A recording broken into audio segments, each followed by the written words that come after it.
Ward number 15 से आप राजकुमार जी को आप सपोर्ट करने पहुँचे हैं, क्या कुछ खास कहेंगे राजकुमार जी के लिए आज आप? राजकुमार जी पंचायती उम्मीदवार हैं। भगत सिंह कॉलोनी, गांधी कॉलोनी, आदर्श कॉलोनी में मिल के खड़ा किया पंचायत करके, और BRS लिए इन्होंने समाज की सेवा के लिए, 36 बिरादरी के लिए यहाँ अखाड़ा खुलवाया, और बहुत अच्छे प्रत्याशी हैं, पढ़े लिखे हैं, सूझबूझ के आदमी हैं, समाज की सोशल वर्किंग पहले से करते आ रहे हैं। और विश्वास के साथ में ये कहता हूँ मैं, राजकुमार जी की जीत को कोई नहीं रोकेगा अगर बेईमानी ना हो तो, क्योंकि इलेक्शन के अंदर ये जो इलेक्शन है पार्षद का, इनकी बागडोर MP MLA के हाथ में होती है। ये निर्दलीय प्रत्याशी है और पंचायत का प्रत्याशी है। यदि इनके साथ बेईमानी नहीं हुई तो इनकी जीत को कोई नहीं रोकेगा, मैं आपको बताता हूँ। ठीक है, समस्याओं की करें तो किन किन समस्याओं को आप राजकुमार जी से उम्मीद करते हैं कि सॉल्व होंगी है?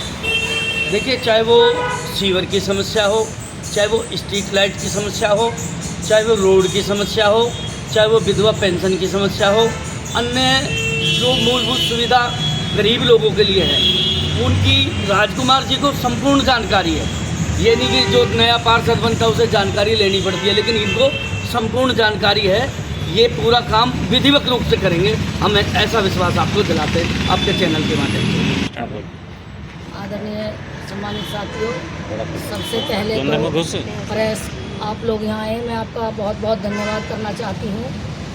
और 15 नंबर वार्ड से राजकुमार जी जो पार्षद के पद पर आज दौड़ कर रहे हैं, ये तो कार्य बहुत पहले हो जाना चाहिए था, मगर वो सर्विस में थे और उन्होंने BRS लेकर पंच सरपंच छोटे बड़े तीनों चारों कॉलोनियों के जो भाई साहब ने 36 बिरादरी के बच्चों के लिए के धूम्रपान से बच के अखाड़ा खोला है, जो इनका युवा मंच है, सबकी सलाह से पहले से ही कार्य करते आ रहे हैं समाज के लिए। तो सब ने इनको चुना कि भाई पढ़ना लिखने के बाद, इतने बड़े पद पर अफसर बनने के बाद, जो 1 महीना बाघा बॉर्डर, 1 महीना पुंछ बॉर्डर, 1 महीना अटारी बॉर्डर और 1 महीना बर्फों में उड़ी बॉर्डर, हैदराबाद 7 साल रहे, 7 साल अमृतसर रहे, अब आगरा में थे, दिल्ली में थे। तो तभी इतना कारभार करते करते भी लोगों ने बड़े छोटे सरपंचों के आशीर्वाद से आज इन्होंने जो कदम उठाया है, जो पार्षद के पद पर ये चल रहे हैं, ये सब माता बहन बड़े बड़े बुजुर्गों का 36 बिरादरी का आशीर्वाद, साथ, सहयोग और प्यार है उनका। तो इनको हराने वाला पहली बात तो कोई मैदान में मुझे दिखाई नहीं देता मेरी नॉलेज में, मगर अभी भाई ने जो बात बोली है छजनाना जी ने कि जहाँ जो गिनती उनकी होती है, जहाँ कोई घपला हो तो वहाँ ऐसा कुछ ना हो। तो जिस हिसाब से भाई सूझबूझ के साथ कोई कार्य करने के लिए सोच रहे हैं, कार्य ही करेंगे, ज़्यादा कोई डमडमा कोई करने की ज़रूरत नहीं है उन्हें। पूरी कॉलोनी तराई तराई चिल्ला रही है, पढ़ा लिखा नौजवान, नाली मोरी सारी सड़ रही है, बंद पड़ी हैं। आज 60 साल की उम्र में तो मैं जाने को हो रही हूँ, मेरी शादी होके मैं दिल्ली चली गई, फिर आजकल यहाँ आई हुई हूँ। तो कहने का मतलब है 60-70 साल से ऊपर ये कॉलोनी हो चुकी है, आज तक इस कॉलोनी में कोई सीवर की व्यवस्था नहीं आई है। तो भाई का, राजकुमार का, ढिलोर साहब का यही कहना है, लोगों ने इसलिए बुजुर्गों ने खड़ा करा है कि भाई हमारी कॉलोनी पक्की हो और हमें सीवर मिले। इसी नाली मोरी का जो सहते हुए, इसी कॉलोनी में जो दुख हैं, जो नाना प्रकार की समस्याएं हैं, मकान नंबर J5 में राजकुमार ढिलोर जी जहां रहते हैं कि तुम भुगत भोगी हो तो कार्य आप अपने लिए करोगे तो हम सबके लिए करोगे। इसीलिए इनको सभी का सभी का सहयोग, सभी का आशीर्वाद और प्यार मिला है जनता का, 36 बिरादरी का। इसलिए भाई ने अपनी सर्विस के 6 साल बकाए छोड़ते हुए बड़े प्यार से, बड़े हंसी खुशी BRS लिया है समाज के लिए। जय हिंद, जय भारत। है क्या कहेंगे राजकुमार जी के लिए? राजकुमार जी को क्यों लाना है? राजकुमार जी एक ऐसे उम्मीदवार पार्षद पद के लिए खड़े हैं जो कि इसी कॉलोनी से हैं। ये सलम बस्ती है, यहाँ पे झुग्गी एरिया है, यहीं पे उन्होंने जन्म लिया है और यहीं पे बड़े हुए, पढ़े लिखे सब कुछ उनका मतलब ये कॉलोनी पूरा परिवार है। पूरी कॉलोनी परिवार की तरह इनके साथ में तन मन और धन से सहयोग कर रही है। जहाँ भी जाते हैं हमें लोगों का बहुत अच्छा सहयोग मिल रहा है और वो कह रहे हैं हम भाई के साथ हैं, हम अपनी कॉलोनी के साथ हैं। हमारी कॉलोनी का पार्षद के लिए पद के लिए खड़े हुए हैं राजकुमार जी, वार्ड नंबर 15 से, जिनका चुनाव निशान है उगता हुआ सूरज। तो आम जनता से हम पूर्ण समर्थन मिल रहा है। और जैसे कि हमारे वार्ड के अंदर भगत सिंह कॉलोनी, गांधी कॉलोनी, ये सब भी आ रही हैं वार्ड 15 के अंदर, वहाँ पे भी हमें जनता का पूरा सहयोग, भरपूर सहयोग मिल रहा है। हमें उम्मीद है भाई राजकुमार की जीत को कोई रोकने वाला नहीं है। ये नामुमकिन को मुमकिन करने जा रहे हैं, क्योंकि सभी जो बाढ़ हैं, दलित कॉलोनियाँ हैं सारी, जिनों के दुख दर्द को राजकुमार समझेंगे और जो भी हमने आज तक पार्षद बनाए हैं सबके लिए काम करा है।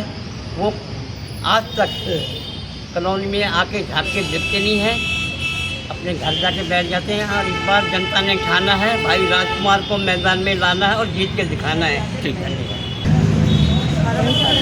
राजकुमार जी, जनता का विश्वास है और लगातार आपको मैदान में पंचायती उम्मीदवार बना के उतारा है। क्या कहेंगे, किन किन समस्याओं से परेशान है वार्ड नंबर 15? सबसे पहले तो आप और आपकी टीम को मैं धन्यवाद करूंगा कि आज क्योंकि आखिरी दिन है चुनाव का और आपने हमारे लिए समय निकाला। और जैसा कि आपने हमारे जो कॉलोनी के जो वक्ता हैं, जो हमारे कार्यकर्ता, हमारी जो टीम है, उन्होंने कॉलोनी के बारे में बताया कि 50-60 साल हो गए हैं। जो मूलभूत जो एक नागरिक की जो सुविधाएं होती हैं वो कहीं भी आपको नज़र नहीं आएंगी। आप चारों तरफ देखोगे कोई सीवर की व्यवस्था नहीं है, कोई नाली की व्यवस्था नहीं है, कोई सड़क की व्यवस्था नहीं है। छोटे छोटे बच्चे जो स्कूल जाते हैं, जो सुबह जो जाना चाहिए वो गंदे पानी में से निकल के जाते हैं। तो ये सारी समस्याएं, जैसे आदर्श कॉलोनी है, गांधी कॉलोनी है, भगत सिंह कॉलोनी है, और मैं तो कहूँगा कि जो 5 नंबर में जो हमारे पंजाबी बिरादरी के भाई हैं उनके भी आप सीवर की व्यवस्था देखोगे बरसातों में तो वहाँ भी पूरा पानी भर जाता है। और जो पार्षद हम लोग चुन के बनाते हैं, नगर निगम हाउस में हम लोग भेजते हैं, वो 5 साल तक कहीं नज़र नहीं आता। घर जाते हैं उनके कि बाबूजी चंडीगढ़ गए हैं, बाबूजी फलानी जगह गए हैं। तो इन समस्याओं को देखते हुए एक बहुत बड़ी पंचायत हुई और पंचायत में मेरे को जिम्मेवारी दी गई कि वार्ड नंबर 15 से आप ये प्रत्याशी है और ये लड़ेंगे और आप इस कार्य को आगे बढ़ाएंगे। जैसे बात करे जाए कि विपक्ष में जो सत्ता में बैठी सरकार कह रही है सत्ता का पार्षद होगा तो कार्य होंगे, ऐसे में कैसे कार्य करा पाएंगे? साथियों, सरकार की जो मंशा है खासतौर पर इन बस्तियों के लिए, क्योंकि कॉलोनी वाले भी जानते हैं उनकी मंशा ठीक नहीं है। वो कह रहे हैं कि शाइनिंग फरीदाबाद, हम ये विकास का काम करेंगे, जीतेगा, हम ये काम करेंगे, जीतेगा, जीतेगा, मंशा को देखते हुए 15 से प्रत्याशी बनाया है, क्योंकि हम जानते हैं कि उनकी जो मंशा है वो उन कॉलोनियों के साथ क्या करने वाली है। राजकुमार जी, लगातार इस तरह की कॉलोनियाँ जो हैं सरकार उनको तोड़ने का आदेश जारी करती रहती है। ऐसे में इस कॉलोनी पे भी खतरा मंडरा रहा है, कैसे जनता को आप सुनिश्चित करेंगे? देखिए, मेरे कॉलोनी के लोगों ने अभी यहाँ हमारे यहाँ CM साहब आए थे कुछ दिन पहले किसी साथी का प्रचार प्रसार करने के लिए, तो हमने अपनी तरफ से उनको लिख के भी दिया है कि 60 साल पुरानी हमारी कॉलोनी है, इसमें 2 रोड हैं, इतने इसमें जो है मतलब छोटे बच्चों के स्कूल हैं और सभी घरों में लाइटें हैं, सभी घरों में मीटर है, तो हमारा क्यों ना इनकम टैक्स काटा जाए। भाई 50-60 साल के बाद में तो हर गांव को, हर कॉलोनी को मान्यता मिल जाती है, हमें ये मान्यता क्यों नहीं दी गई? हम इस पर कार्रवाई कर रहे हैं। अगर मुझे मौका मिला हाउस में जाने का तो मेरा सबसे पहला काम होगा ये स्लम बस्तियों को पक्का करवाने का। रहा आपका सवाल कि भाई सरकार की जो मंशा वो ठीक नहीं है, साथियों मेरे साथ पूरी कॉलोनियों के साथी हैं। आप जहाँ भी कहीं जाके देखेंगे तो मुझे उन्होंने पूरा भरोसा दिया, पूरा विश्वास दिलवाया कि भारी से भारी मतों से जिता के वो मुझे जो नगर निगम हाउस में भेजेंगे। राजकुमार वाल्मीकि जिंदाबाद, राजकुमार वाल्मीकि जिंदाबाद, राजकुमार वाल्मीकि जिंदाबाद। 2 तारीख को मतदान है, जनता से क्या अपील करेंगे आप? जनता से अपील मैं करूंगा जो उन्होंने मुझे विश्वास दिखाया है, क्योंकि ये जो कार्यक्रम है हमारा कम से कम 6 दिन से हम कार्यक्रम कर रहे हैं दिन रात, और उन्होंने जिस तरह से मेरा भव्य स्वागत किया सभी साथी को, हमारी टीम का, और जो उन्होंने मुझे प्यार दिखाया है वो 2 तारीख को ज़्यादा से ज़्यादा मतों में उसको डालेंगे और दिखाएंगे कि भाई हमारा जो प्यार है, हमारा जो वोट है वो एक साधारण कैंडिडेट के लिए जा रहा है। जैसे 2 तारीख को मतदान है और 12 तारीख को परिणाम है, क्या लगता है आपको 10 दिन के अंदर कैसे सुरक्षित चुनाव हो पाएगा? देखो, ये जो सवाल है ये सारे साथियों का एक सवाल है और हम लोग बाबा साहब अम्बेडकर के बनाए हुए संविधान और संवैधानिक अधिकारों के तहत हम ये कार्यक्रम करते हैं। ये क्योंकि पहले जब कभी चुनाव होता था, जैसे चुनाव शाम को ख़त्म हुआ तो रात तक उसका डिक्लेयर आ जाता था। इसमें कहीं ना कहीं मेरा भी सवाल खड़ा हुआ है, कहीं ना कहीं सरकार की जो मंशा है वो ठीक नहीं नज़र आ रही है। और आपका जो सवाल है मैं ये उसके बारे में ये कहूँगा, सरकार को इसके बारे में सोचना चाहिए। अगर ऐसा कोई गलती उन्होंने करी तो हम उसके लिए भी विरोध करेंगे और इसके लिए अगर कोर्ट कचहरी तक जाना पड़ेगा तो हम लोग उसके लिए भी तैयार हैं। राजकुमार जी, जैसा कि चेहरे का चुनाव है, इसमें सांसद और मुख्यमंत्री तक को आना पड़ रहा है, क्या कहेंगे? देखिए, आपका जो सवाल है उसी में आपका जवाब है, क्योंकि सरकार घबराई हुई है।